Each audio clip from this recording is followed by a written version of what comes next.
What's going on today, guys? Lego Man 213 here, bringing you an all-new video. So I had a comment on my 1/64 scale model review video. I don't remember the commenter's name.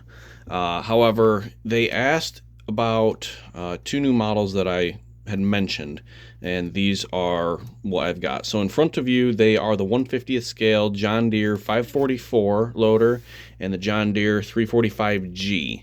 Now, I want to say the 544 is a K model. I could be wrong. However, it doesn't matter. It's a 544, and this is the 345G. Both made by Ertl, and they are the Pristine edition, which, for those of you who aren't aware of the Pristine edition, it's kind of along the lines of like the Diecast Masters Highline series that they have for Cat. So it's pretty basically like the top of the line model that they offer.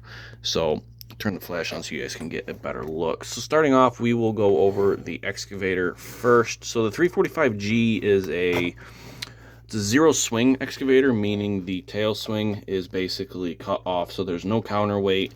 It has a zero swing radius, so there is just a tiny bit of overhang on the back, but it is designed for basically close quarters excavation, tight spaces, things like that. So you basically get like a 210 size, but with the power of like a 340 or 345 larger excavator.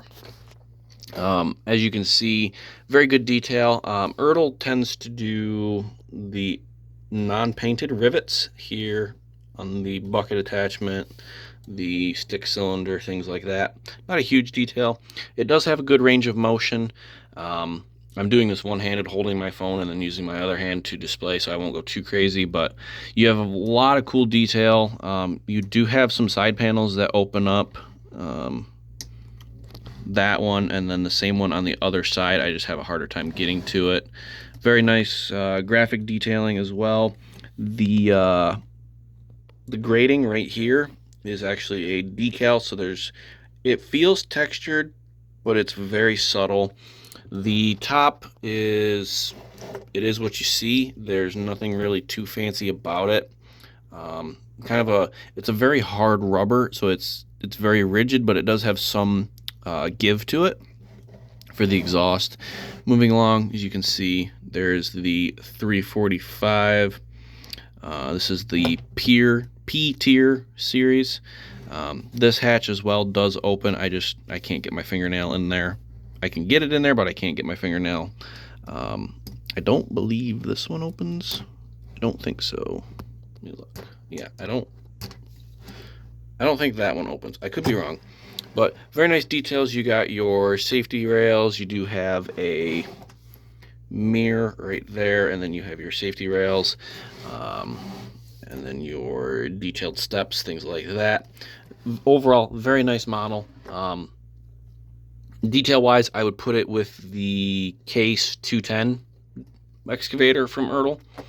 Tracks are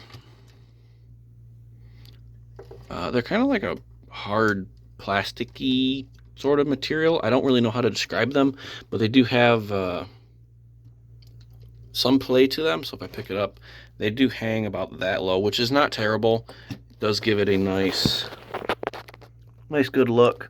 So that is the excavator. Moving on to the 544 loader. Now, I've personally run a 544 when I worked in the log yard. This 544 that I ran didn't have a bucket. It had a fixed fork with barrel that wrapped around. It came pretty much like in the middle here and came over so you could clamp down.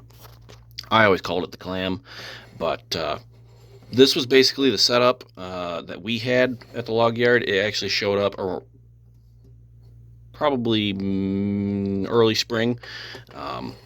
It came from another log yard that was closing down. So 544, it's a little bit smaller than the 624. Basically, It's just a shrunk down version of that. So the cab is actually the same as the 624, only it is a smaller overall design in terms of the actual machine. This one, you have the bucket, very nice, nice range of motion.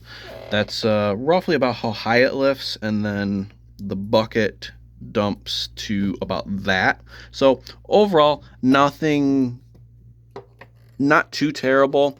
Details wise, so the side panel here opens up. Oh, there we go.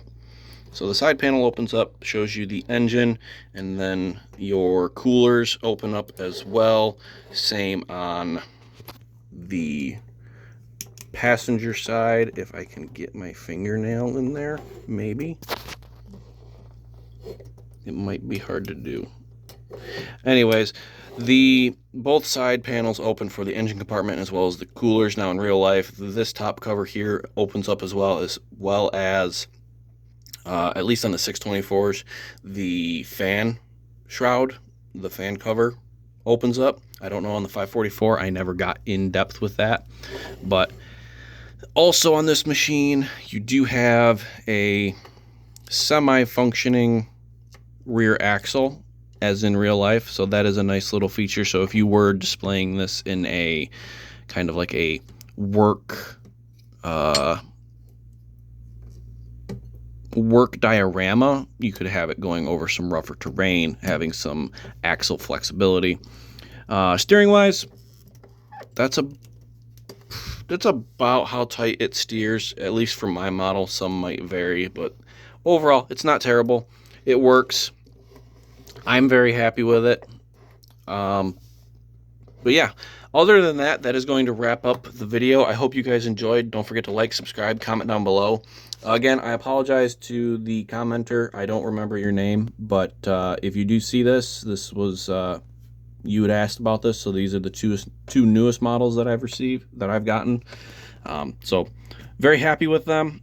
I'm personally not a huge John Deere fan in terms of farm equipment, but the construction equipment that they do offer, I do like. That was what I primarily ran in the log yard, was a 624K wheel loader. They did have a John Deere